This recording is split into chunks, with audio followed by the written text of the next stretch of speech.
Finally, there's an opportunity to get in the field and make some hay. I got the cutter hooked up to the truck, got the lights checked and flashing to make sure they're working. So we are ready to rock and roll. And I got this cutter in transport mode, which is that safety bar's hooked up, and I got the tilt cylinder raised up all the way so the cutter bar can't drag the ground as I'm pulling it. So here we go. Well, I went off and left my GoPro at the house, so not much filming I can do with my phone because I'm having to hold it, but this Tm1200 is killer. It is laying it down quickly. I'm pretty damn impressed with the 4710 also, because I'm averaging between 7 and 8 miles per hour, and I've got the PTO and 540 economy. Got a turn coming up here. Hard to do with one hand, and man, it's doing great. Okay, so I'm utilizing the center pivot, and I'm going left to right, right to left, and it takes some getting used to, especially if you're used to a side pull mower. But my cup, it's my wife's cup. Gave me some water this morning on my way out the door, but here it is.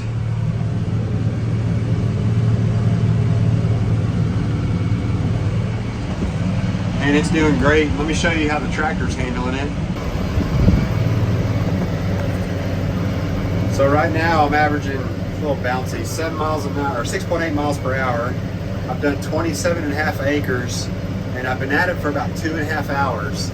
So, I mean, that's, you know, averaging, I guess, 10 acres an hour, which is pretty impressive. Temp gauge is a little over halfway. It's a little hotter than normal. I've never seen it get that warm when I'm cutting hay. Of course, I came from a 9-foot cutter, and this is a 15.5-foot cut. And the tank was full, and I usually burn 3/4 of a tank when I'm all set and done with this field. It's a 40-acre field. I'm going to use that new hay rake that I built. I've got 2 days to dry this hay down. It's 2:30 on a Friday afternoon. We got a 30% chance of rain, 40% chance of rain Monday afternoon. It's going to be mid-90s and hot, full sun Saturday and Sunday. And here lately, when there's been a chance of rain, we've been getting rain. So I'm hoping that the weather plays with me, because after Monday there's 50 and 60% chance of rain for the next 2-week forecast. So it's a short window to get this hay cut and laid down. But the Massey's doing great. You know, the only 2 complaints I have with this tractor is the air conditioning, and I've had trouble with the DEF quality code that I made a video on it. It's the E17, I can't remember, but it seems like the DEF fluid, or the DEF fluid sensor, is extremely sensitive, and if it doesn't like one thing about the fluid, it throws the code. And I've gotten to the point where once it trips the code, I just keep running it. I used to drain the fluid and put fresh DEF in it, but it was just kind of frustrating where it just pops on out of nowhere, and most of the time, if I keep running it or top off the DEF fluid with the supposed bad fluid in the tank, it clears itself, or it turns the light off. So the emissions and the AC are my only complaints on this tractor.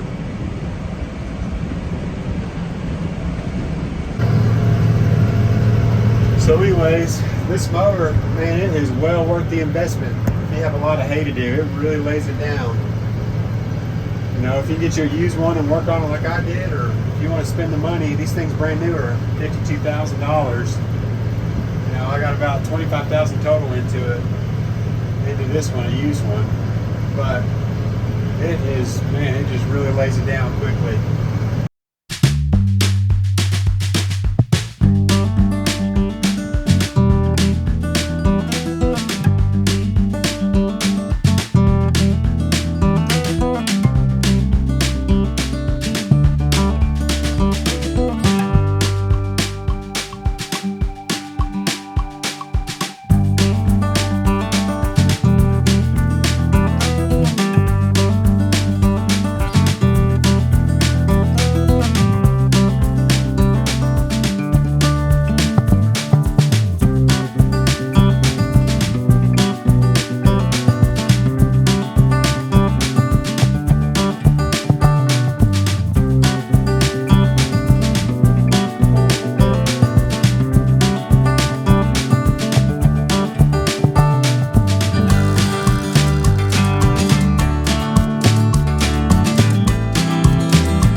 making 156 bales. This is the following day. We had a little storm cell pop up, and I was frustrated because the baler kept plugging up on me. So I didn't get to finish filming the day of, but I ended up turning the bell connection rake too sharp with my tractor, and I busted the PTO shaft.